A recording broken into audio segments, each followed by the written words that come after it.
नमस्कार, आप देख रहे हैं प्राइम न्यूज और मैं हूं आपके साथ आलोक शुक्ला। यूपी में हुए ब्लॉक प्रमुख चुनाव अब सियासत का विषय बन चुके हैं।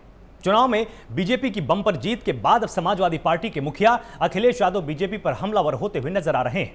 अखिलेश यादव ने आरोप लगाया है कि बीजेपी सरकार को जनादेश और लोकतंत्र में मिले बहुमत की कोई परवाह नहीं, बल्कि जानबूझकर और प्लानिंग करके जो चुनाव कराए गए उसके नतीजे सामने आए।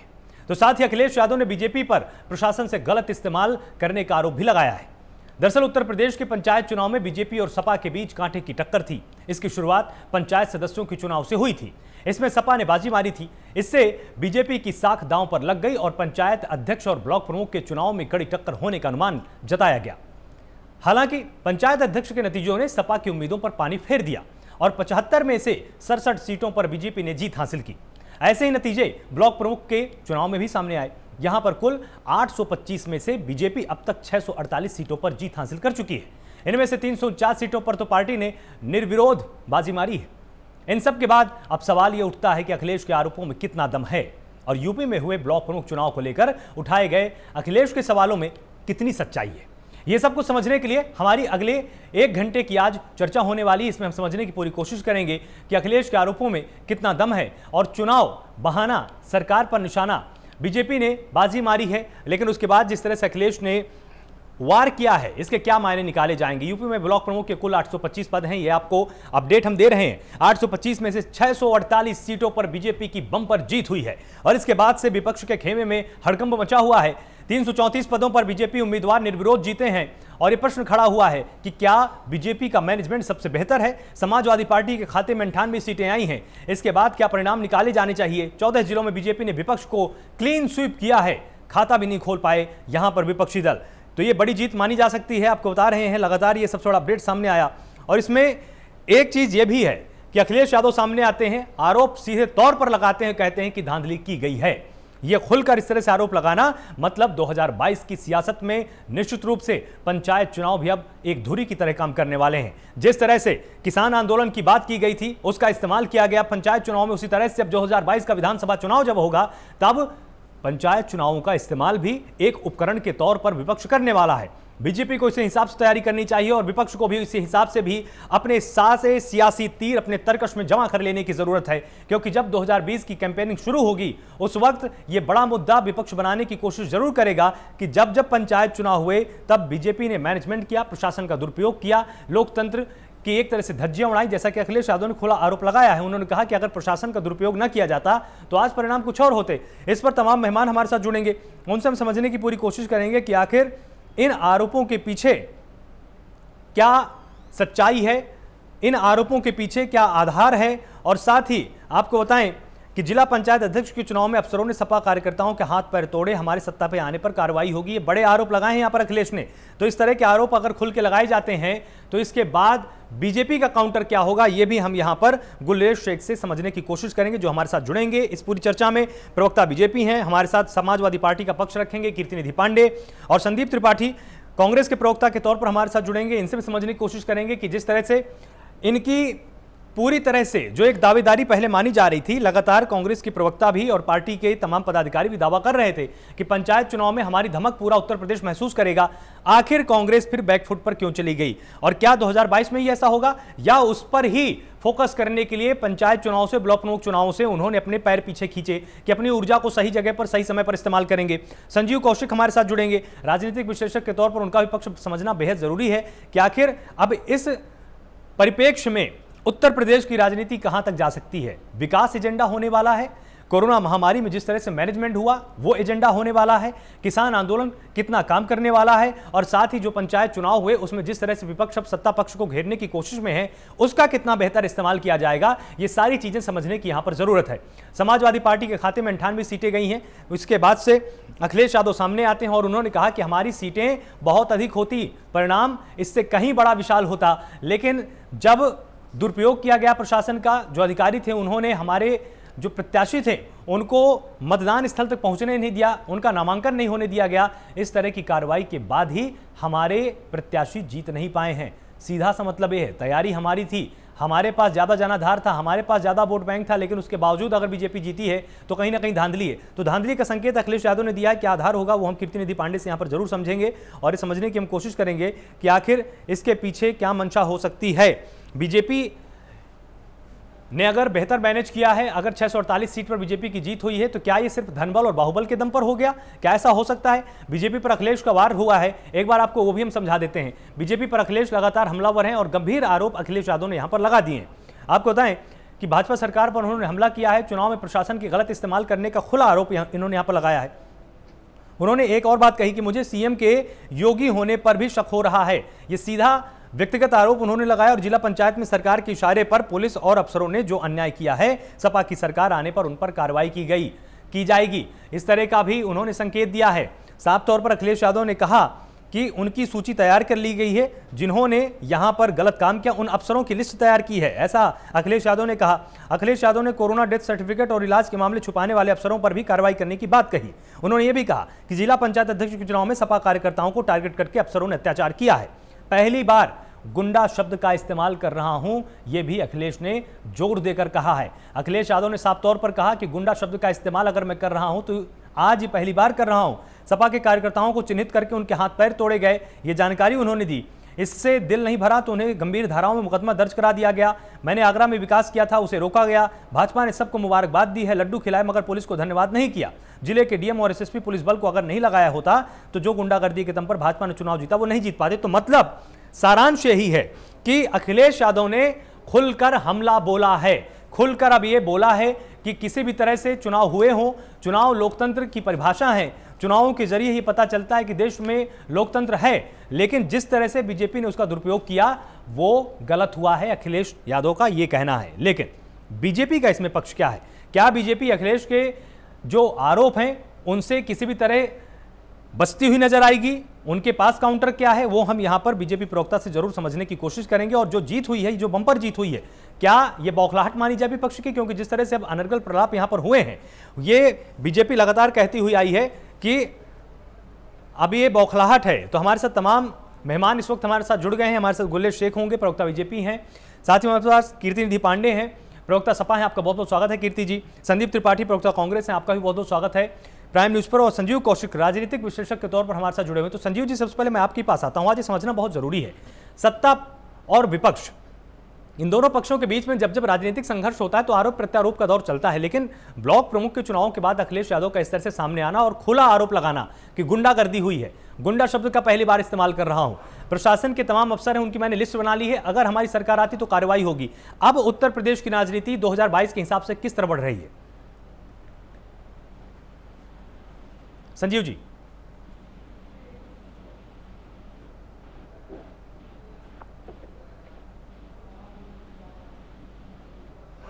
संजीव जी, आपकी आवाज नहीं आ रही हम तक। कीर्ति निधि जी, आपके पास एक बार आते हैं। जिस तरह से अखिलेश यादव ने खुले आरोप लगाए हैं, धांधली की बात कही, गुंडागर्दी की बात कही, क्या आधार हैं और किस आधार पर आप ये बोल रहे हैं कि बीजेपी ने खुला गुंडागर्दी की है, बीजेपी ने प्रशासन तंत्र का दुरुपयोग किया है और लोकतंत्र की धज्जियां उड़ाई हैं? आप एक बार इसको समझा पाएंगे तो उसके बाद फिर हम बीजेपी के पास जाकर उसका काउंटर लेंगे। देखिए आलोक जी, उत्तर प्रदेश के अंदर भारतीय जनता पार्टी की सरकार है। आज हमारे नेता आदरणीय अखिलेश यादव जी ने प्रेस कॉन्फ्रेंस करके तमाम आरोप नहीं, यथार्थ से उत्तर प्रदेश की जनता को अवगत कराने का काम किया और भारतीय जनता पार्टी को भी आईना दिखाने का काम किया।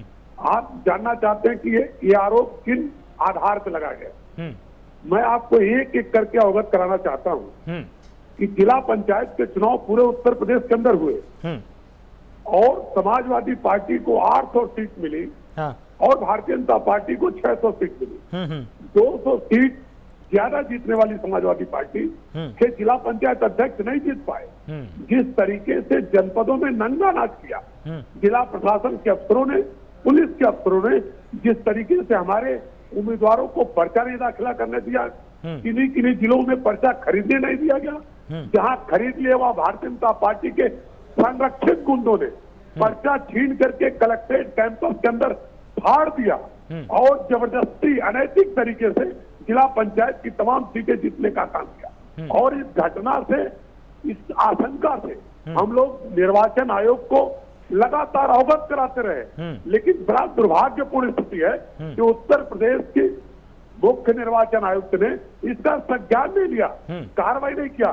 समाजवादी पार्टी के उम्मीदवारों को सुरक्षा नहीं दे पाए। सुरक्षा देते भी तो कैसे, इनके बल पे सुरक्षा देना था। जो सुरक्षा देने वाले लोग थे वही हरण करने वाले हो गए, वही सुरक्षा के लिए खतरा बन गए पुलिस प्रशासन के लोग। हाँ। और ब्लॉक प्रमुख का चुनाव आलोक जी, गोरखपुर से लेकर के गाजियाबाद तक, गोरखपुर की घटना जिस तरीके से ब्लॉक के अंदर विधायक बैठ करके समाजवादी पार्टी के उम्मीदवार का पर्चा फाड़ दिया, उम्मीदवार को कमरे में बंद कर दिया गया, खोरावर ब्लॉक में लाठीचार्ज किया गया, हमारे कार्यकर्ताओं पे 307 समेत तमाम गंभीर धाराओं में मुकदमे दर्ज किए गए। हाँ। सिद्धार्थनगर के अंदर जिस तरीके से पूर्व विधान परिषद के पूर्व विधानसभा अध्यक्ष आदरणीय माता प्रसाद पांडे जी के ऊपर हमला किया गया, जिस तरीके से लखीमपुर खीरी में दुशासन के स्वरूप में भारतीय जनता पार्टी के कार्यकर्ताओं ने गौरव बनकर के जिस तरीके से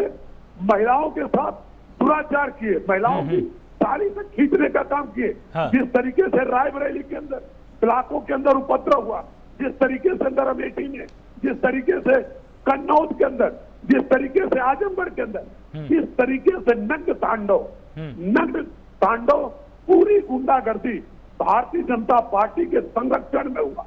और जिस आधार पर भारतीय जनता पार्टी जीत के अपना पीठ थपथपा रही है, ये नंगा नाच, एक कौरवों का कृत्य पूरी तरीके से उत्तर प्रदेश की जनता ने देखा और महसूस किया है। और इसी आधार से समाजवादी पार्टी के नेता आदरणीय अखिलेश यादव जी ने पूरे उत्तर प्रदेश को अवगत कराया है कि योगी के नाम पे जिस तरीके से उत्तर प्रदेश की सत्ता चलाने वाले योगी आदित्यनाथ, योगी का भी एक धर्म होता है, उस धर्म का भी पालन उत्तर प्रदेश के माननीय मुख्यमंत्री जी ने नहीं किया और पूरी तरीके से नंगा नाच पूरे उत्तर प्रदेश के अंदर हुआ, जिसको आपने भी अपने कैमरे पर दिखाया और तमाम चैनल के साथियों ने। ठीक है, अब एक बार हम यहाँ पर गुल्लेश शेख के पास चलते हैं और एक बार इनसे भी। आलोक की तमाम जनपदों में कल पत्रकारों की पिटाई हुई, उनके मोबाइल तोड़ दिए गए, उनके कैमरे तोड़ दिए गए। उसके बाद भी उत्तर प्रदेश के मुख्यमंत्री और भारतीय जनता पार्टी के प्रदेश अध्यक्ष किस तरह बेशर्मी के साथ अपने पीठ थपथपा रहे हैं कि हम ब्लॉक प्रमुख के जवाब लेते हैं इसमें, क्योंकि ये बहुत ही गंभीर आरोप है। अखिलेश यादव ने जिस तरह से आरोप लगाए हैं निश्चित रूप से बहुत ही गंभीर आरोप हैं। गुलरेज जी, अगर इनके आरोपों में थोड़ी सी भी सच्चाई है और अगर ये मान लिया जाए कि मान लीजिए सारे आरोप सही ना हो, लेकिन अगर इस तरह की हरकतें हुई हैं, अगर इसकी बात की हम तह पर जाते हैं और अगर इस तरह के कुछ भी सामने आता है तो बहुत ज्यादा चिंता की बात है। जैसा कि अखिलेश यादव बोल रहे हैं, गुंडागर्दी हुई है, हाथ पैर तोड़े गए, पूरे सिस्टम को हाईजैक कर लिया गया, तो फिर तो ये चुनाव ही नहीं हुआ ना। देखिए आलोक, लोकतंत्र की एक बहुत बड़ी खूबसूरती होती है कि यदि कोई भी सत्तारूढ़ दल इस प्रकार का कर्तृत्व करता है तो फिर जनता जो है उसके खिलाफ सड़क पे आ जाती है। क्या जनता सड़क पे आई? नहीं आई। यह सबसे बड़ी प्रमाणिकता है कि उल्टा चोर जो है वह कोतवाल को डांट रहा है। पूरी हिंदुस्तान में प्रसिद्ध है कि गुंडों की पार्टी कौन सी है। यदि गुंडे गुंडाई करेंगे तो अधिकारी और पुलिस उनको नहीं मारना चाहिए क्या? क्या उनके ऊपर कार्रवाई नहीं होना चाहिए क्या? क्या उनके ऊपर मुकदमा रजिस्टर नहीं होना चाहिए क्या? यदि ये गुंडागिर्दी करेंगे तो कानून इनके ऊपर सख्ती करेगा और सख्ती होती हुई दिखेगी भी सही तो तड़पन तो होगी। अब इनकी तड़पन का एक और मुख्य कारण है कि योगी टॉप हुए और टोटी साफ हुई। योगी टॉप टोटी साफ, यही कारण है कि ये तड़प रहे हैं। अभी चाहते हैं कि किसी तरह से योगी आदित्यनाथ जी के ऊपर पर्सनल हमले करें और उससे उनको कोई लाभ मिल जाए, ऐसा होता नहीं है। उसका भी विपरीत होगा। याद कीजिए, मौत का सौदागर नरेंद्र मोदी जी को सोनिया गांधी ने कहा था, फिर नीच आदमी कहा था, उनकी जात के ऊपर हमला किया था। उसका फायदा किसको मिला? हमको ही मिला, क्योंकि जनता जो है ना वह लोकतंत्र में इतनी परिपक्व हो चुकी है कि वे इस तरह की जो नीच हरकतें होती है, इस तरह की जो गुंडाई होती है, हल्की शब्दावली होती है, झूठ का खुलेआम उपयोग होता है, उसको पसंद नहीं करती और करने वाले को पनिश करती है। तो इनको अभी पनिश किया है, ब्लॉक चुनाव में पनिश होंगे और उसके उपरांत विधानसभा में भी पनिश होंगे और वापस से योगी टॉप करेंगे और टोटी जो है वो साफ होगी। बिल्कुल ठीक है। संदीप जी हमारे साथ जुड़े हुए। संदीप जी, इस पूरे के पूरे घटनाक्रम को आप कैसे देखते हैं? और सबसे अहम सवाल यही है कि आप तो पहले यही दावा कर रहे थे कि जब पंचायत चुनाव होंगे कांग्रेस अपना पूरा दम दिखाने वाली है, प्रदेश का जनाधार हमारे साथ है, लेकिन ब्लॉक प्रमुख के चुनाव में आपने अपने पैर ही पीछे खींच लिए। तैयारी नहीं थी या आपकी तैयारी 2022 के लिए ज्यादा महत्वपूर्ण है? ठीक है, 2022 महत्वपूर्ण है और जिस तरीके से लोकतंत्र की हत्या और निम्न स्तर पर आकर बीजेपी ने काम किया, इस स्तर पर हम बिल्कुल राजनीति नहीं कर सकते थे और उस स्टैंडर्ड की पॉलिटिक्स नहीं कर सकते थे, इसलिए कांग्रेस ने कोई कैंडिडेट नहीं खड़ा किया था। फिर भी हमारे कांग्रेस के नेताओं ने, समर्थकों ने अपने अपने समर्थकों को चुनाव लड़ाया था और वो अपने अपने क्षेत्रों में जीत कर आए हैं। उदाहरण के तौर पर प्रतापगढ़ की रामपुर सीट से 3, हमारी आदित्य सिंह जी के 2 सीट वहाँ की विधानसभा की, आप अमेठी सागर दीपक सिंह एमएलसी जी की सीट देख लीजिए, ऐसे करके बहुत सीटें आई हैं।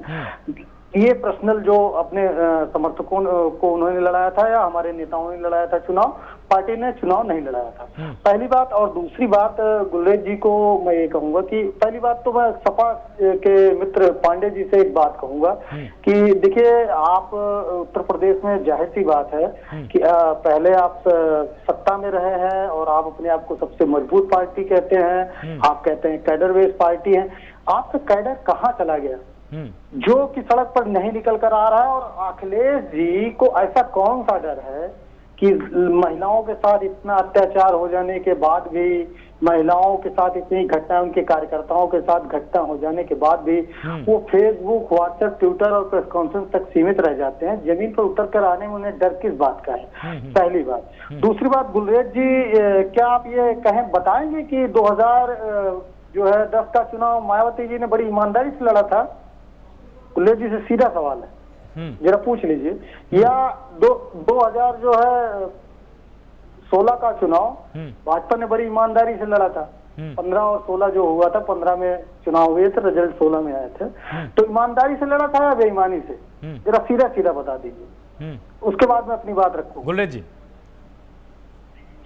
बहुजन समाज पार्टी की या कांग्रेस पार्टी की, ये तो नेस्तो नाबूद हो चुके हैं और उत्तर प्रदेश सहित पूरे भारत में इतिहास के पन्नों में मिल चुके हैं। जहां तक बीजेपी की बात, सुन लीजिए, अरे हाथ में जोड़िए, हाथ महाराज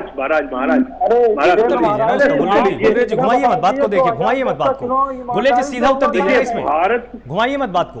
चाहे मायावती हो, सुन लीजिए, बड़ा स्पष्ट बोलता हूं, चाहे मायावती हो या चाहे फिर यादव हो, अखिलेश यादव या उसके पहले मुलायम सिंह यादव, हर चुनाव में ये लोग धांधली करते थे। इसीलिए आज भी ये लोग नहीं चाहते बैलेट से चुनाव हो, ये नहीं चाहते कि ईवीएम से चुनाव हो। और भारतीय जनता पार्टी उनको यही चीज सुननी भी थी, मुझे लग रहा है संदीप जी, निष्ठा के साथ, ठीक है संदीप जी, लोकतंत्र के प्रतिबिंब के साथ लड़ती है। संदीप जी बोलिए। आंसर आ गया, सुन लीजिए।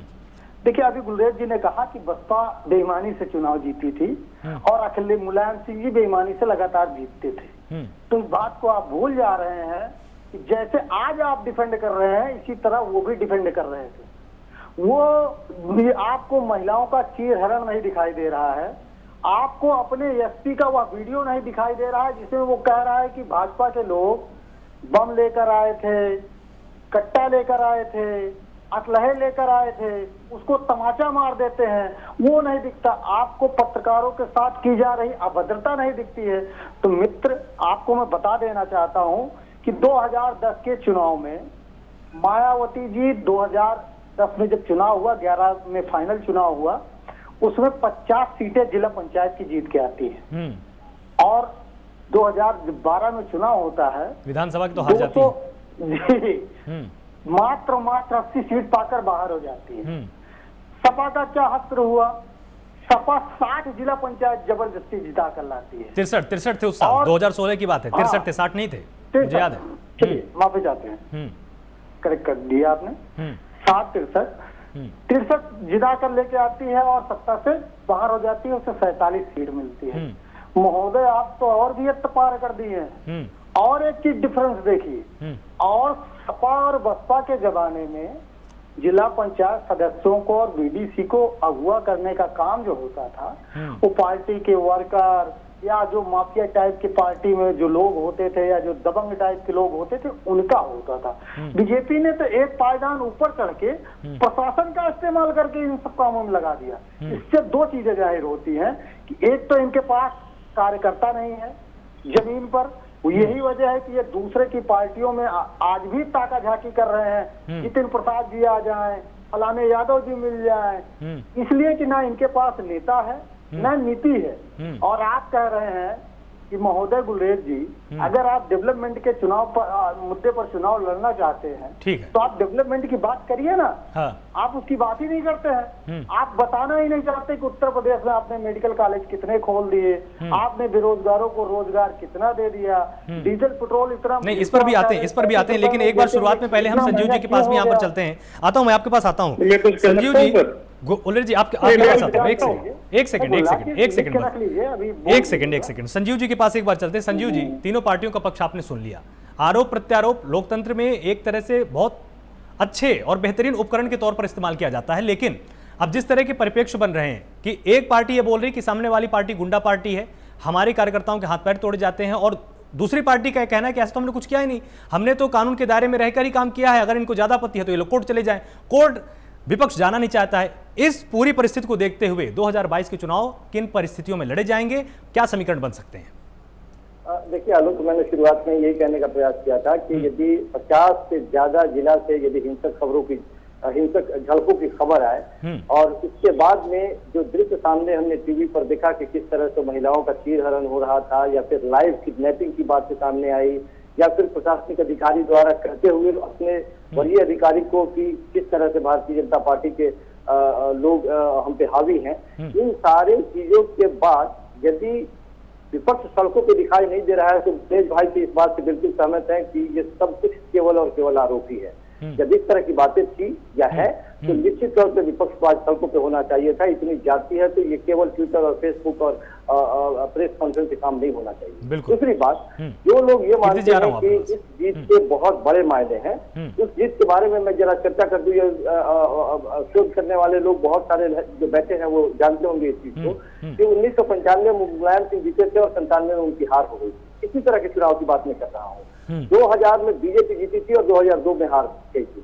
2005 में फिर मुलायम सिंह जीते थे और 7 में हार गए थे। 10 में बीएसपी जीती थी, 12 में हार गई थी, और 15 में सपा जीती थी और 17 में हार गई। ये रिकॉर्ड बताता है। तो ये कह देना कि नहीं ये ब्लॉक के जो चुनाव के नतीजे हैं ये विधानसभा के चुनाव के नतीजों में परिणत हो जाएंगे, मुझे लगता है कि ये जाती है और आवश्यकता से ज्यादा उम्मीदें पाल लेना है। ठीक है, राजनीतिक पार्टियों के लिए कहीं से कोई एक जीत मिलती है और खास करके भारतीय जनता पार्टी यदि चुनाव लड़ती है तो चुनाव उसके लिए छोटी या बड़ी नहीं होती। हर एक चुनाव को बड़े शिद्दत से वो लड़ती है और पूरी ताकत झोंक से वो लड़ती है, और उसके लिए जितने तरीके अपनाए जाने चाहिए वो तरीके भी अपनाती है। उस हिसाब से देखा जाए तो भारतीय जनता पार्टी के पाले में निश्चित तौर पर कुछ न कुछ बात अभी दिखाई दे रहा है, लेकिन जो तमाम चीजें जो भारतीय जनता पार्टी को घेरने के लिए विपक्ष के पास है, उन सब चीजों को लेकर के विपक्ष यदि अपने तेवर को लेकर के सड़कों पर उतरती हुई नहीं दिखाई देती है, तब तक मुझे लगता है कि भारतीय जनता पार्टी अपना पताका अपने आप लहराती हुई आगे चलती हुई दिखाई दे रही है। सच बात यह है कि भारतीय जनता पार्टी की सरकार जो अभी उत्तर प्रदेश में है वो चारों तरफ से घिर चुकी है, चाहे वो सामाजिक मुद्दे, चाहे स्वास्थ्य की बात हो, शिक्षा की बात हो, प्रशासन की बात हो, आंख की नजरों के सामने है इस चुनाव में जिस तरह की बातें हुई हैं। तो तमाम तरह से जब आप घुमा के देखते हैं तो वो चाहे कोरोना काल में व्यवस्थाओं की बात है वो घिरी हुई दिखाई दे रही है, लेकिन क्या विपक्ष इन चीजों को लेकर के सड़कों पे उतरने को तैयार है और जनता को भरोसा दिलाने के लिए तैयार है कि हम केवल आरोप नहीं लगा रहे हैं, वाकई हम आपकी बात कर रहे हैं और आपके व्यथा को हम देखकर सड़कों पे हैं, और यदि आप हमें मौका देते हैं तो हम इससे बेहतर करके दिखाएंगे। तो इसके लिए विपक्ष के पास भी चुनौती है कि अपने आप को कैसे वो सिद्ध करेगी। बहरहाल निश्चित तौर पे जो चुनाव के नतीजे आए हैं ब्लॉक प्रमुख से, वो भारतीय जनता पार्टी के लिए मोरल रूप से एक सपोर्ट निश्चित रूप से मिलेगा, लेकिन ये बिल्कुल जरूरी नहीं है कि इसका बहुत ज्यादा असर विधानसभा के चुनाव पे पड़ने जा रहा है। ठीक, सबसे पहले कीर्तिनिधि जब आपके पास आना चाहेंगे, अगर आरोप हैं निश्चित रूप से आपके पास कोई ना कोई इसका आधार होगा। अगर आपराधिक जो भी यहां पर कारनामे किए गए हैं सत्ता पक्ष की तरफ से, अगर पुख्ता सबूत हैं आपके पास तो आप न्यायालय तो अब तो आप जा सकते हैं ना। अब तो कोरोना काल भी नहीं है, थाने भी नहीं बंद है, अदालतें भी नहीं बंद है, लगातार सुनवाई हो रही, तो अब आप जा सकते हैं, अब आप अपने पक्ष को रख सकते हैं ना अदालत के सामने कि पंचायत चुनाव में इस तरह की धांधली हुई है। देखिए आलोक जी, 2-3 बातें बहुत स्पष्ट कर दें कि जिला पंचायत के चुनाव के पहले से समाजवादी पार्टी के प्रदेश अध्यक्ष लगातार राज्य निर्वाचन आयोग को सतर्क करते आए और ब्लॉक प्रमुख चुनाव से पहले भी राज्य निर्वाचन आयोग को हम लोगों ने सतर्क, लेकिन राज्य निर्वाचन आयोग के मुख्य निर्वाचन आयुक्त ने संज्ञान नहीं लिया। और कल पुनः एक बार समाजवादी पार्टी का डेलीगेशन राज्य निर्वाचन आयोग जाएगा और उत्तर प्रदेश के समस्त जनपदों की घटनाओं से उनको अवगत कराएगा। और जहां तक सवाल है कि विपक्ष आंदोलन नहीं कर रहा, तो कौशिक साहब को भी अवगत करा रहा हूं, कांग्रेस के मित्र को भी अवगत कराना चाहता हूं। 15 तारीख को उत्तर प्रदेश के सभी तहसीलों में समाजवादी पार्टी पूरी ताकत के साथ भारतीय जनता पार्टी के सरकार के अन्याय और अत्याचार के खिलाफ प्रदर्शन करेगी पूरी ताकत के साथ। 15 तारीख को उत्तर प्रदेश के सभी तहसीलों में पूरी ताकत के साथ हम प्रदर्शन करने जा रहे हैं इस राज्य सरकार के अन्याय और अत्याचार के खिलाफ। हाँ। लेकिन बड़ा अफसोस है कि 50 से अधिक जनपदों में हिंसा की खबरें हैं। लखीमपुर खीरी में जो चीर हरण की घटना हुई, जो कल इटावा के अंदर भारतीय जनता पार्टी की विधायक ने एसपी सिटी को थप्पड़ मारा, जो भारतीय जनता पार्टी के कार्यकर्ता बम और असलहे लेकर के गए थे, जिसको एसपी सिटी अपने उच्च अफसरों को अवगत करा रहा था, उसके बाद भी भारतीय जनता पार्टी के लोगों को अगर एक नग्न तांडव, एक खुलेआम गुंडागर्दी नहीं दिखती भारतीय जनता पार्टी के प्रवक्ता, तो बहुत दुर्भाग्यपूर्ण है। और हम कांग्रेस के साथी से भी कहना चाहते हैं, बहुजन समाज पार्टी का कोई नहीं है, इन लोगों ने तो मैदान छोड़ दिया। अगर ये मैदान में रहते तो विपक्ष को ताकत मिलती, भारतीय जनता पार्टी को हम दबाते। लेकिन बड़े अफसोस के साथ कहना पड़ रहा कि जिला पंचायत के अध्यक्ष के चुनाव में और ब्लॉक प्रमुख के चुनाव में कांग्रेस पार्टी और बहुजन समाज पार्टी दोनों ने मैदान छोड़ करके परोक्ष रूप से अपरोक्ष रूप से भारतीय जनता पार्टी की मदद करने का काम किया इन लोगों ने। केवल समाजवादी पार्टी के कार्यकर्ता उत्तर प्रदेश के सभी जनपदों में सभी ब्लॉक पे अपने नेता के साथ, ब्लॉक प्रमुख के उम्मीदवार के साथ लड़ते रहे, पुलिस की लाठी खाते रहे, भारतीय जनता पार्टी के लोगों के अत्याचार को सहते रहे, भारतीय जनता पार्टी के लोगों के द्वारा हमारे कार्यकर्ताओं को पीटा गया। आपने जो आरोप लगाया इसका जवाब मैं जरूर यहाँ पर संदीप जी से लूंगा, लेकिन एक बहुत जरूरी बात मुझे आपसे ये पूछनी है कि देखिए, जैसे ही तारीखें घोषित हो जाती हैं, सारी की सारा जो प्रशासन होता है वो निर्वाचन आयोग के हाथ में चला जाता है। प्रावधान भी यही कहता है कि उस बीच में न्यायालय अपना हस्तक्षेप नहीं कर सकते हैं। अगर निर्वाचन की प्रक्रिया किसी प्रदेश में या देश में चल रही है, उस वक्त तक न्यायालय अपना हस्तक्षेप नहीं कर सकते हैं। लेकिन जैसे निर्वाचन की प्रक्रिया पूरी हो जाती है, उसके बाद न्यायालय आप जा सकते हैं। जो भी महत्वपूर्ण बिंदु होंगे, आप अगर पंचायत स्तर का कुछ भी हो रहा था तो आप हाईकोर्ट आप जा सकते थे। हालांकि बड़े चुनाव में सीधे सुप्रीम कोर्ट में अपीली अधिकार है, लेकिन आप न्यायालय फिर आप क्यों नहीं जा रहे हैं? ये भी तो एक बड़ा प्रश्न जनता आपसे पूछ रही है ना। आलोक जी, आप वरिष्ठ पत्रकार हैं, आप भी अपने आंखों से इस उत्तर प्रदेश के कल की हिंसा की तमाम घटनाएं देखे होंगे, जहां पत्रकार पीटे जा रहे हैं, पत्रकारों के मोबाइल तोड़े जा रहे हैं, पत्रकारों के कैमरे तोड़े जा रहे हैं। पर्चा दाखिला के दिन लखीमपुर खीरी में किस तरीके से महिला के साथ चीरहरण हुआ, क्या ये सब घटनाएं आपको नहीं दिखी? अगर ये सब दिखी तो समाजवादी पार्टी के आरोप सत्य हैं और समाजवादी पार्टी अदालत जाने पे भी विचार कर रही है। राज्य निर्वाचन आयोग को लगातार अलर्ट करती रही, लेकिन राज्य निर्वाचन आयोग भारतीय जनता पार्टी सरकार की कठपुतली बन के काम करती रही। राज्य निर्वाचन आयोग ने कोई संज्ञान नहीं लिया। हम कोर्ट भी जाएंगे, लेकिन बहुत जरूरी बात ये आपने यहाँ पर बोली। देखिए, इसी तरफ तो मैं यही बात तो मैं आपसे जानना चाहता हूँ। एक तरफ आप ये बोल रहे हैं, सुनिए ना कीर्ति जी, उससे बड़ी अदालत है जनता की अदालत। हाँ, और जनता की अदालत में समाजवादी पार्टी 15 तारीख को, अरे लेकिन जनता की अदालत, देखिए मैं आपको आपसे और मैं क्या कहना चाहता हूं, मैं आपसे सिर्फ इतनी ही बात तो मैं आपसे कहना चाहता हूं कि प्रशासनिक अधिकारी हैं, पुलिस के वरिष्ठ अधिकारी हैं, वो आपकी बात को सुन नहीं रहे थे, वो बीजेपी की टीम की तरह से काम कर रहे थे। बात निर्वाचन आयोग की आती है तब आप बोल रहे हैं कि राज्य निर्वाचन आयोग बीजेपी की कठपुतली की तरह काम करना, मतलब वहां पर अपील करने का भी फिर कोई फायदा नहीं।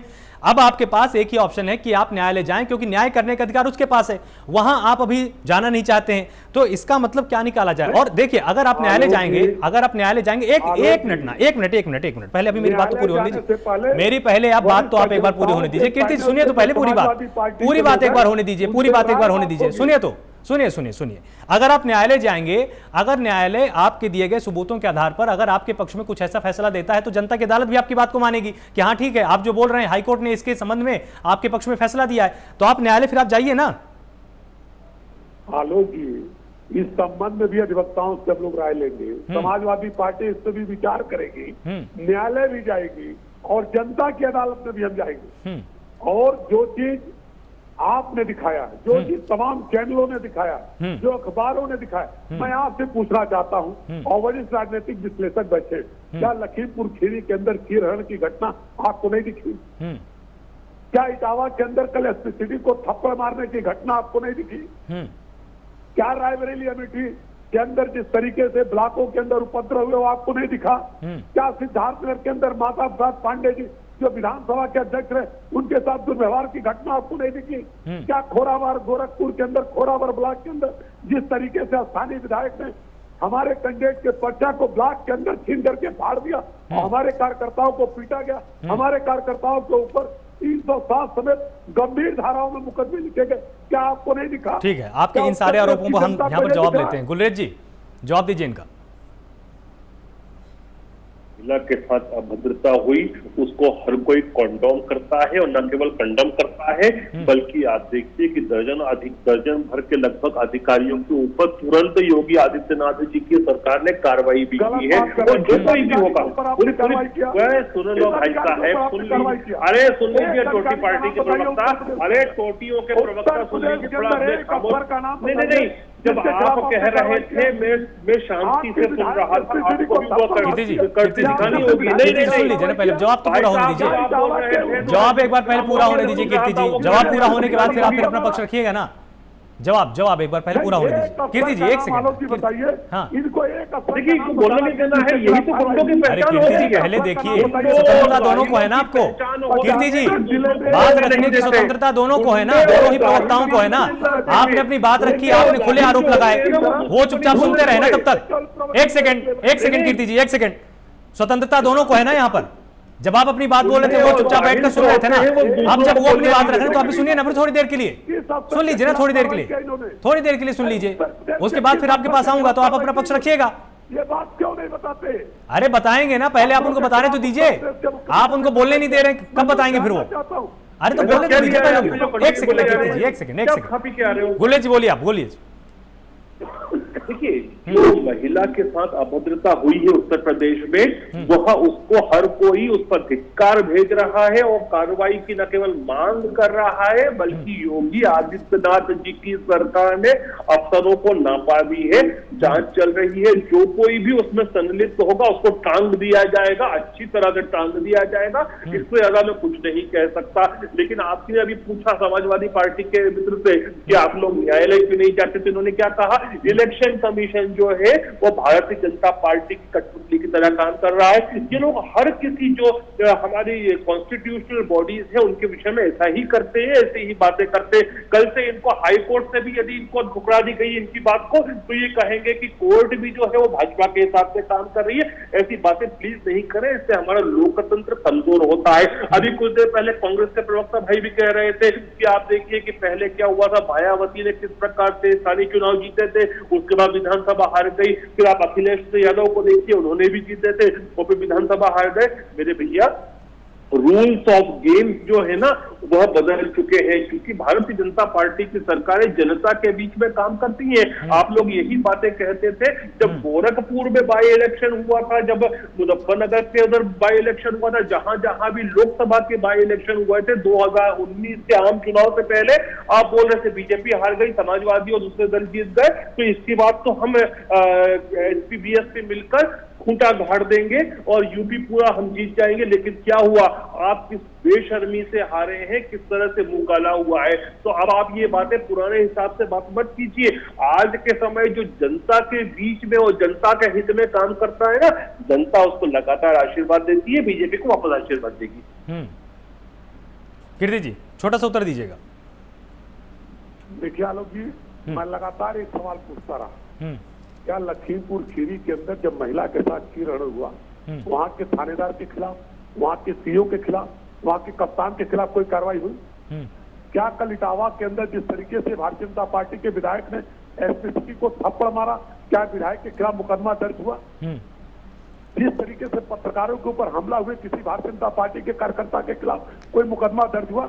और मैं तो पूछ रहा हूं, बार बार पूछ रहा हूं, 75 जनपदों में अगर किसी जनपद में अत्याचार भारतीय जनता पार्टी को और गुलरेज जी को दिख रहा हो, तो किस जनपद के किस अफसर के खिलाफ कार्रवाई किया? एक व्यक्ति का नाम, एक अफसर का नाम बता दें तो मैं जान जाऊं गुलरेज जी को। ये केवल झूठ बोल रहे हैं, प्रवचन कर रहे हैं बैठ करके। गुलेज जी बहुत जरूरी सवाल इनका, बोलिए गुलेज जी जवाब दीजिए। नहीं, आप देखिए ना, चाहे सीईओ हो या दूसरे अधिकारी हो, जो महिला के साथ जो अभद्रता हुई उसकी वजह से नपे गए, सस्पेंड किए गए कि नहीं किए गए, आप अपने लोकल जो आपका पत्रकार है उससे ही पूछ रहे हैं। सुन लीजिए भाई साहब, सुन लीजिए। और मैं आपको एक बातों का जांच खोले दे, मैं आपको ये कह रहा हूँ, जांच चल रही है, एक बार जांच हो जाए पूरी तरह से, समाजवादी पार्टी को शर्मिंदा होना पड़ेगा। जब खुलासे होंगे ना तो आपके द्रौपदी का चीर हनन कर रहे हैं, ये पांडव समाजवादी पार्टी आपका वध करेगी भाई सामने। देश की जनता समाजवादी पार्टी के साथ मिलकर के आपका वध करेगी। ये कौन लाता है, ये कहां से आते हैं? ये समाजवादी पार्टी के गुंडे आप एक भी अफसर के खिलाफ कार्रवाई, गुंडा पार्टी कहा जाता है। संदीप जी बीच में कुछ कहना चाहते हैं। संदीप जी इतनी गुंडाई करने, ठीक है, आ रहे हैं आप दोनों के पास आ रहे हैं। संदीप जी आप बोलिए।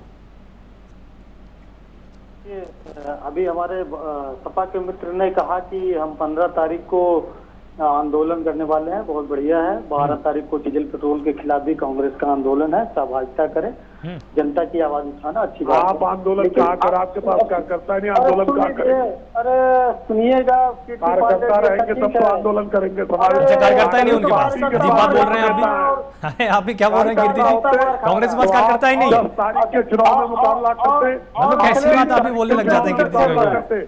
कांग्रेस और सही बोल रहे हैं वो। अरे कार्यकर्ता सभी पार्टियों के पास है भाई, छोटी छोटी पार्टी के पास कार्यकर्ता है। असदुद्दीन ओवैसी भी दावा कर रहे हैं हमारे पास बहुत सारे कार्यकर्ता है। कांग्रेस के पास कार्यकर्ता नहीं है, तभी तो आप देखिए ट्विटर पर बोलने दीजिए उनको, बोलने दीजिए, जो बोलने लड़ता है दीजिए। उसी के पास कार्यकर्ता। संदीप जी बोलिए, आप बोलिए बोलिए। कीर्ति जी सही बोल रहे हैं, सही बोलूंगा, जब झूठ बोलते हैं झूठ बोल रहे हैं। अरे झूठ पड़ेगा, सुन लीजिए, झूठरेज महाराज सुन लीजिए। देखिए सपा के कह रहे हैं प्रवक्ता महोदय कि हमारे पास कार्यकर्ता नहीं है, तो भूल जाते हैं कि 2017 में गठबंधन आपने किस लिए किया था, अगर हमारे पास कुछ था नहीं। वो भी तो भूल ही थी समाजवादी पार्टी। सुन लीजिए ना थोड़ी देर, कीर्ति जी उनकी बात आने दीजिए, कीर्ति जी बात आने दीजिए, कीर्ति जी बात आने दीजिए उनकी। बोलिए आप, बोलिए संदीप जी। अब अखिलेश कीर्ति जी, समस्या ये है कि आपके सपा के कार्यकर्ताओं को बहुत बहुत साधुवाद, कम से कम वो जमीन पर पिट रहे हैं, उनके साथ हमारी पूर्ण संवेदना है। लेकिन आपका राष्ट्रीय नेतृत्व और आपके बड़े नेता एक भी जमीन पर उतरने के लिए नहीं तैयार है न 4.5 साल में।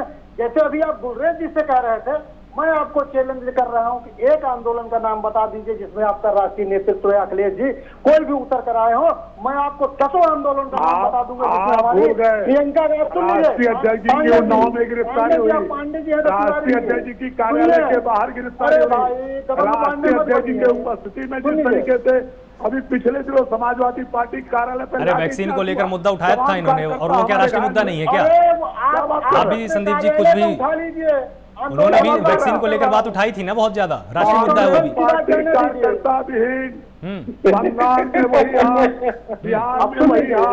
ठीक है कीर्ति जी आने दीजिए एक बार, पहले उनकी बात तो आने दीजिए, उनकी बात तो आने दीजिए, उनकी बात तो आने दीजिए, बात तो आने दीजिए।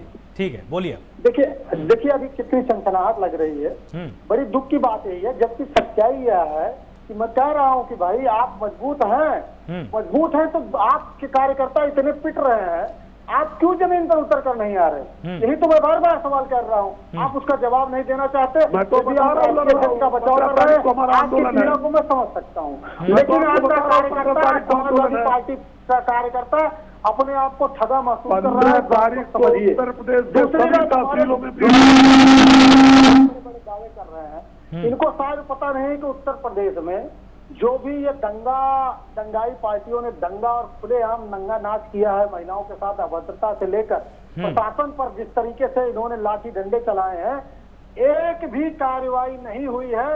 गुर्रेज जी को अपडेट कर दीजिएगा। आपसे गुजारिश है, न्यूज इंडिया से मेरी, प्राइम मिनिस्टर से मेरी गुजारिश है, इनको अपडेट कर दीजिएगा। और गुर्रेज महाराज जी, आपको तो शर्म आनी चाहिए कि जितनी खुली छूट जो योगी जी ने प्रशासन को दे रखी थी, आपको तो सही सही चीज है कि पूरी की पूरी सीट जीत लेनी चाहिए थी। आपको 800 के ऊपर जो भी सीटें पूरी जीतना चाहिए था, लेकिन इतना कुछ मिलने के करने के बाद भी योगी जी के, उनको बेचारे को शर्म आ रही है योगी जी को, इतना कुछ करने के बाद भी, इतनी छूट देने के बाद भी भाजपा का वर्कर जो है इतनी सीटें लेके आ रहा है। ये बड़ी दुखद बात है। ठीक, बोलिए आप गुलेर जी, बोलिए, छोटा सा उत्तर दीजिएगा। देखिए कांग्रेस के पास कोई नेता भी नहीं है, कोई कार्यकर्ता भी नहीं है। सोचते हैं कि प्रियंका गांधी तंबू में बम्बू गाड़ देंगी, क्या गाड़ेंगी? ये वही प्रियंका रॉबर्ट वाड्रा है। जब इनको पूर्वी उत्तर प्रदेश की प्रभारी बनाया था, उन्होंने उतने दौरे भी नहीं किए थे जितने जिले हैं। उसके बाद इतनी फेल महिला को आप पूरे उत्तर प्रदेश का प्रभारी बनाया, आपको गुड लक, आपको बेस्ट विशेष। लेकिन जहां तक आप ये बातें कर रहे हैं ना, आपने कांग्रेस की मानसिकता दिखा दी कि आपके मतलब सत्ता में हो तो आपको सारी के सारे सीटें जीतना जाना चाहिए। नहीं मेरे भाई, भारतीय जनता पार्टी, मोदी जी, योगी जी इन सब चीजों पे विश्वास नहीं करते। हम विश्वास करते हैं बैलेट के पावर पे, जनता के पावर पर। जनता तो जनता का चुनाव हो जाना चाहिए। सर आंखों पर कबूल है साहब, सर आंखों पर कबूल है। आपके जैसे हम नहीं है, माफ करें। आपका फेसबुक बीजेपी आईटी सेल चुनाव के पहले चला रहा था। संदीप जी, जिला पंचायत अध्यक्ष का चुनाव। संदीप जी, बाकी तो उत्तर आपने दे दिए। संदीप जी, बाकी तो आपने उत्तर दे दिए। गुलेर जी एक सेकंड।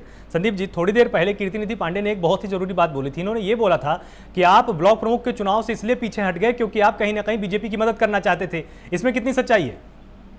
देखिए आप मदद की बात कर रहे हैं तो मैं आपको कम से कम 10 जिले का नाम बता सकता हूं। जैसे अभी हमारे मित्र अमेठी की बात कर रहे हैं। अमेठी में आपके ही सपा के लोगों ने बीजेपी के लोगों को वोट दिया है। मैं आपको कुंडा आप जानते होंगे, राजा भैया का एरिया है। राजा भैया के खिलाफ सपा के कार्यकर्ताओं ने बीजेपी के कैंडिडेट को वोट दिया, जबकि सपा का कैंडिडेट वहां पे था। आप बाबागंज सीट चले जाइए, बाबागंज एक वो भी विधानसभा है, वहां के ब्लॉक में सपा के लोगों ने भाजपा के कैंडिडेट को वोट दिया, 17 वोट मिला है। और सपा का कार्यकर्ता जो प्रमुख का उम्मीदवार था वो 1 वोट पाया है। आपने अपने वोट उनको ट्रांसफर कर दिए। तो आप मदद करते हैं भाजपा की और आप भूल जाते हैं कि आप पहली बार आप मुलायम सिंह जी मुख्यमंत्री चुनाव में लड़े ही नहीं पूरे उत्तर प्रदेश में। पहली बार आप तो उत्तर प्रदेश में चुनाव लड़े ही नहीं, इसी भाजपा के समर्थन से बने। आप उत्तर प्रदेश में चुनाव लड़े ही नहीं और जिला पंचायत के चुनाव में 75 सीट जिला पंचायत के केवल आप जीत पाए थे कांग्रेस पार्टी। कार्यकर्ता यहाँ लाठी खा पूरे रहा है, उत्तर प्रदेश के अंदर 3075 सीट चौथे नंबर की पार्टी रही। बेचारा लाठी खा रहा है। महिलाओं के साथ जो है हमारे कार्यकर्ता की चिंता मत करिए, जा रहा है। हमारे कार्यकर्ता की चिंता हम करेंगे, हमारे नेता आदरणीय अखिलेश यादव करेंगे। बड़ी दुख की बात है भाई। ठीक है, आपके पास आते हैं संजीव जी। ठीक है संजीव जी। हमारी प्रियंका गांधी जी लाठी खा एक सेकंड ठीक है, आ रहे हैं आप दोनों के पास आ रहे हैं, थोड़ी देर में आ रहे हैं। 1 मिनट रुकिए संजीव जी। जिस तरह की परिस्थितियां लगातार अब उत्तर प्रदेश के अंदर बनती जा रही हैं, रास्ता क्या होना चाहिए? समाजवादी पार्टी एक तरफ आरोप लगा रही है, आंदोलन की बात कर रही है, लेकिन न्यायालय जाने से हर एक सवाल से बचती हुई नजर आ रही है। उनका बोलना है कि अधिवक्ताओं से बात चल रही है, ये बार बार ये रिपीट किया जा रहा है। जब राज्य निर्वाचन आयोग की बात होती है तो ये कहा जा रहा है कि ये बीजेपी की कठपुतली के तौर पर काम करती है, हालांकि वो एक संविधिक संस्था है। रास्ता क्या हो सकता है इसमें, अगर आप ये समझाएंगे तो प्राइम न्यूज के दर्शक भी समझ पाएंगे, क्योंकि हर कोई कंफ्यूज है। ना ये फैसला हो पा रहा है कि बीजेपी सच बोल रही है और ना ही ये फैसला हो पा रहा है कि समाजवादी पार्टी सच बोल रही है। देखिए आलोक, जिस तरह से अभी स्टूडियो में ही आप विपक्ष को खानों में बटा हुआ देख रहे हैं और एक दूसरे पे आरोप प्रत्यारोप की बातें आप देख रहे हैं यहाँ पे, निश्चित तौर पे ये कमी या ये कमजोरी भारतीय जनता पार्टी के लिए बहुत बड़ी बन चुकी है। इसी से सुराग भारतीय जनता पार्टी को मिलती है और भारतीय जनता पार्टी अपने को व्यवस्थित करती है। रही बात आपने जो दूसरा सवाल किया कि न्यायालय जाने की बात या इसके ऊपर कार्रवाई करने की बात, तो ये सब भारतीय जनता पार्टी के कोई भी सत्ता में रहे, सत्ता में रहने वाले पार्टी के हाथ में ये इतनी बड़ी ताकत होती है जिसका बाद में कोई निस्तारण नहीं होता है। आप जाएंगे इलेक्शन कमीशन के पास जाए या न्यायालय में जाए, या फिर चाहे वो रेखा वर्मा की बात कर ले, जिस तरह से उनके साथ अभद्रता हुई, तमाम तरह की जो छठ के खबरें आई, जिस तरह से 50 से ज्यादा जनपदों में जो घटनाएं, हिंसक घटनाएं हुई, सबके अगेंस्ट में चले जाए तो होगा क्या जो चुने हुए जनप्रतिनिधि हैं जिनके चुनाव पर मुहर लग गया है, क्या वो उससे से मुहर हट जाएगा या फिर वो वापस चले जाएंगे? कुछ नहीं होना जाना है, वो अपने जगह पे जमे रहेंगे। सबसे बड़ी बात ये होती है कि इन सब कमियों की वजह से, जिस कमियों की वजह से आपको हाशिए पे धकेल दिया गया है, आने वाले वक्त में चुनाव में जाकर के लोगों के बीच में, क्योंकि जनता ही मालिक है, जनता को एहसास कराना होगा कि नहीं आपके साथ न्याय हुआ, ये एक ऐसा पार्टी यहाँ पे विराजमान है जो चुने हुए मत के साथ इस तरह की बेईमानी कर रहा है, वो जाकर के जनता को एहसास कराना होगा, और जनता ही आपके लिए मालिक मुख्तार है, वही आपको डिसीजन देगी कि नहीं इसके बाद में आपकी बातों पे भरोसा हो रहा है और इसके बाद में मजबूती के साथ आप खड़े होंगे। ये अब चाहे वो अदालत जाए या कहीं और जाए, इन सब बातों का कोई मतलब नहीं है। चुनाव आयोग में जाए, चुनाव आयोग के बारे में संजीव जी देखिए, ये बात इसलिए बार बार बोली जा रही है क्योंकि अदालत इसमें क्या डिसीजन लेगी वो एक बात की बात है, जनप्रतिनिधि पद से हटेगा कि नहीं हटेगा ये भी एक बात की बात है, लेकिन अदालत की फटकार भी मायने रखती है। अगर अदालत ने फटकार भी लगा दिया अधिकारियों को तो भी विपक्ष पास कहने को तो हो जाएगा ना कि देखिए कोर्ट ने खुद बोला हुआ है कि उस वक्त गलत हुआ था, तो इनकी बात को, सच्चाई को आधार तो कम से कम मिलेगा।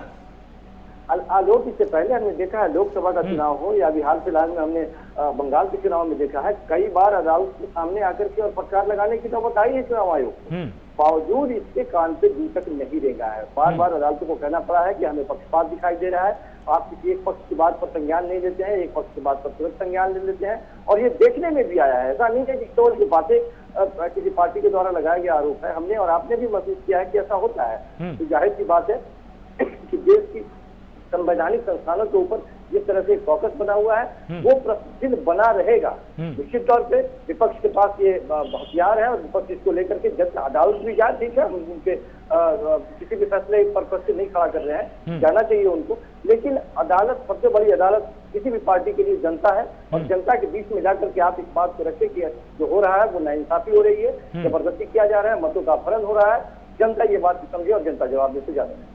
ठीक है संदीप जी, आप कुछ कहना चाह रहे हैं?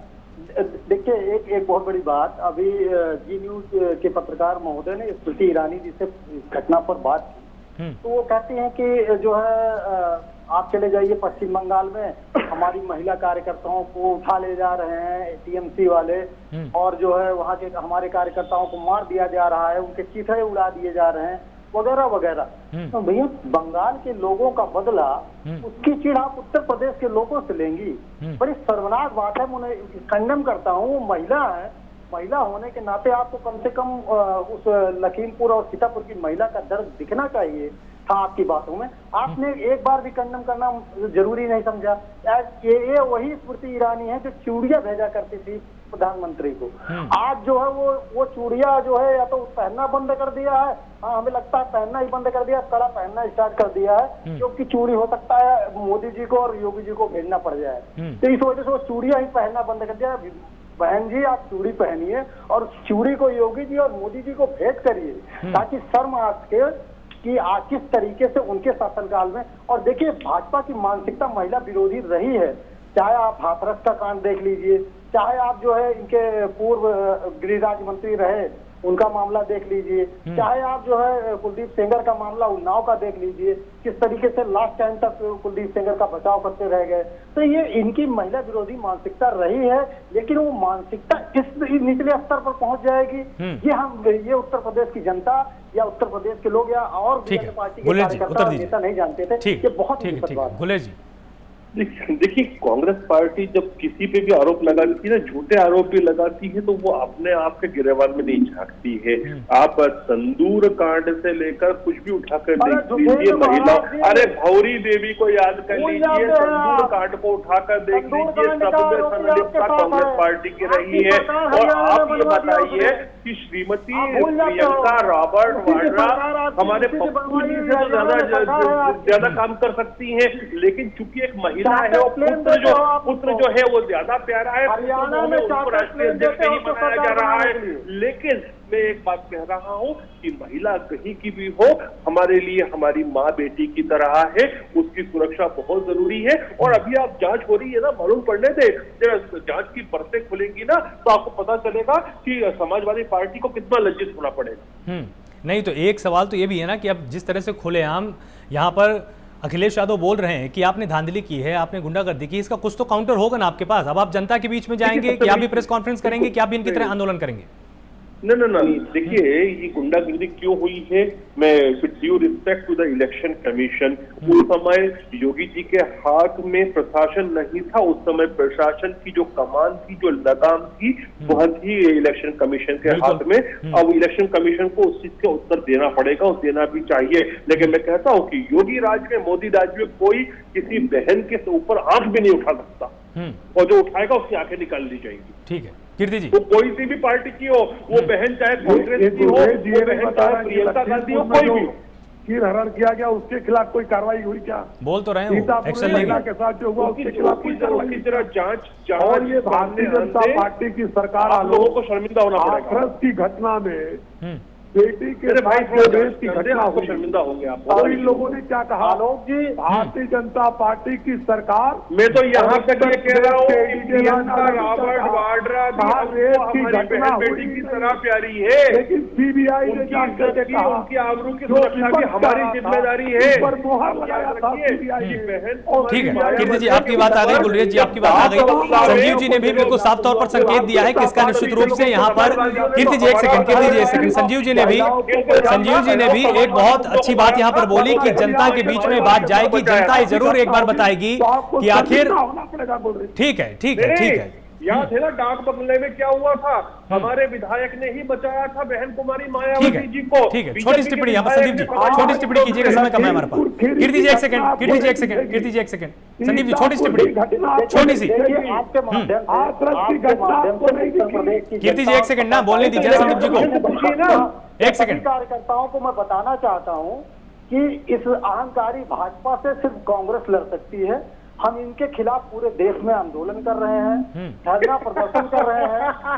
अरे पहले अध्यक्ष को बना लो, चाहे वो है सोनभद्र की घटना हो, चाहे हाथरस की घटना हो, माला तो डालो मेरे भाई, मुद्दे पर हम इनके खिलाफ लड़ रहे हैं। अपनी तो आप सभी मेहमानों का बहुत बहुत शुक्रिया हमारे साथ इस पूरी चर्चा का हिस्सा बनने के लिए। आप सभी ने अपना अपना यहाँ पर पक्ष रखा, यहाँ पर साफ तौर पर एक दूसरे के ऊपर आरोप प्रत्यारोप का सिलसिला जैसा कि लोकतंत्र में होता है वैसा देखने को मिला। अखिलेश यादव ने खुलेआम बोला कि बीजेपी ने ब्लॉक प्रमुख के चुनाव में धांधली की है, लेकिन बीजेपी का कहना है कि हमारे हाथ में तो कुछ था ही नहीं। सीधा सा तर्क यहां पर गुलेर शेख ने दिया है कि जो भी प्रशासन था वो चुनाव आयोग के हाथ में था, राज्य निर्वाचन आयोग उसको संभाल रहा था, वो उस समय योगी प्रशासन के निर्देश पर काम नहीं हो रहा था। इसका भी उत्तर यहां पर समाजवादी पार्टी को ध्यान रखना चाहिए, क्योंकि यह निश्चित रूप से पूछा जाएगा कि जब जब जो भी गड़बड़ियां हुई उसका आखिरी जिम्मेदार कौन था। जांच की बात हो रही है, देखने वाली बात होगी जांच में क्या सामने आया था। और जिस तरह से समाजवादी पार्टी ने आरोप कांग्रेस पर लगाया कि इन्होंने बीजेपी को सपोर्ट करने के लिए, उसकी बी टीम के तौर पर काम करने के लिए अपने कदम ब्लॉक प्रमुख के चुनाव से पीछे हटा लिए, इसका उत्तर कांग्रेस क्या देगी?